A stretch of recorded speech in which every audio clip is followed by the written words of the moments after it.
I'm WG, and the devs have published a developer's note for the second upcoming update in, you could say, response to the celebration of the 1 month launch of the game. So let's go over it, and I'll be providing as much context as humanly possible. So it's already been 1 month, sincere gratitude, valuable feedback. And now we have the confirmed improvements based on our feedback. So first off, currency requirement improvements. They'll be improving the currency requirements, one of the issues that had caused the greatest inconvenience for Protoss, mainly referring to units. Based on your feedback and our in-game data, we've confirmed that the amount of unit currency required for agent growth has been too much. By adjusting the most fundamental growth element, agent level up, we plan to improve the overall growth experience. With this update, the requirement unit consumption for leveling up agents will be reduced by 80% from its current amount, greatly improving level difficulty for our agents. It now costs you 216,000 instead of 1,080,000 to get somebody to level 60. What? Previous unit consumption goes down from 519,000 to 103,000, and units already consumed for agent leveling will be fully refunded via in-game mail after the update on December 3rd. I'll be rich! I'll be sent like millions! That is crazy. Okay. Whew. Next, we'll be adding a blackhorn trade where you can obtain more agent growth currency.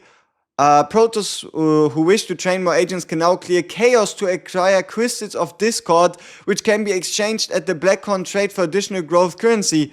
So, and it's not affected by difficulty as much, so you can just grind the chaos, get more resources, and what we can buy are the weekly boss materials for both bosses, the gear materials, gear upgrade materials of the second class, first class, and potential materials in the Jades. You know, that is honestly kinda nuts. But I'm here for it. Okay. We're also reviewing other ways to let you experience and train a wider variety of combatants, such as features that temporarily raises a selected combatant's growth level to match the captain level.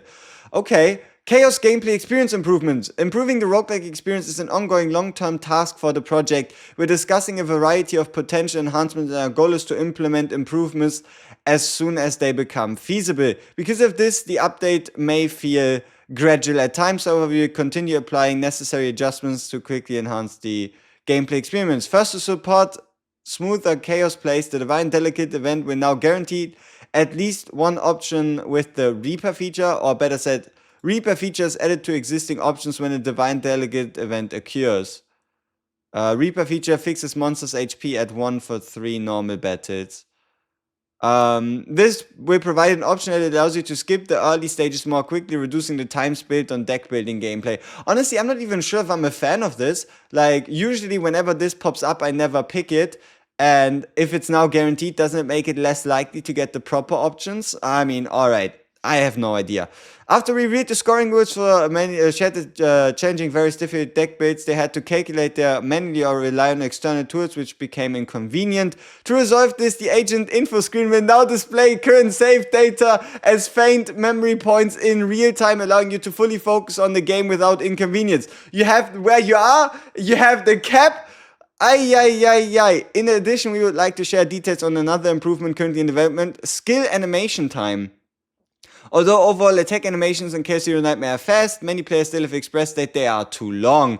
We are preparing improvements such as reducing post-skill delay and allowing animation skips when using other functions during the skill activation. These features require additional development time, so they will not be implemented immediately. However, our goal is to shorten the skill animation time to a level that players can clearly feel and appreciate. QLL improvements. This update will improve UI to clearly display the current turn count in Basin of Hyperspace, Nebula Distortion, similar content. The 1x1 swap system has caused significant inconvenience when forming two-party teams. To address this, we're doing quick formation option. Alright, so you can now select everybody for all teams. We're also reviewing features to make story progression more convenient. Animation improvements, mental breakdown state screen effects will now be more intense, and unidentified area text will include additional horror effects. Okay. Special effects or using breakdown cards have been improved. We'll continue strengthening the presentation so you can fully immerse yourself in a darker atmosphere. And now Yuki. Alright, many exposed that Yuki's performance did not meet expectations. Our development team has reviewed this matter carefully. Internal data shows that Yuki already performs well in battles against 2 or more enemies, so simply increasing her numerical values was deemed to carry a high risk of overbalancing the agent. Therefore, instead of applying immediate buffs, we are analyzing Yuki's gameplay data and considering improvements that replace her least adopted Epiphany build-up options with more effective alternatives. So they think about potentially changing Epiphanies. In particular, we are actively reviewing a build option that allows Yuki to transition into a single target build. This will not be immediately available, but we'll do our best to deliver on it as soon as possible. We are also preparing upcoming content for the next updates, such as the Great Rift and Codex, where Yuki will be able to demonstrate her strength. We'll continue working to create content environments where pickup characters can fully showcase their abilities. Great Rift and Codex. Codex is zero system. Does that mean that we might get a second planet? I don't know, we'll have to see. Alright, also not included in this update, we would like to share some features planned for future updates. You can also encounter dimensional tunnels during Codex gameplay. In Codex gameplay, you'll be able to encounter dimensional tunnels even after the season ends. If certain conditions are met, the dimensional tunnel will appear in Codex, allowing you to continue enjoying this content consistently. If you acquire a forbidden card, your save data will receive a season mark. Okay. Additionally, when you obtain an agent in Rescue who has already completed Ego Manifestation, you will receive an additional reward called Spectral Cubes. Spectral Cubes can be used to purchase combatant memory codes, partners, prism modules, and more. So, okay. It's basically talking about when you get somebody past E6. Protoss who have already acquired combatants beyond Ego Manifestation will also receive these cubes via mail in a future update. Beyond the improvements we've discussed today, the update will also include a variety of new content. We plan to share those details at a later time. We will continue actively communicating actively through developer notes, live streams, and other channels to listen to your valuable feedback.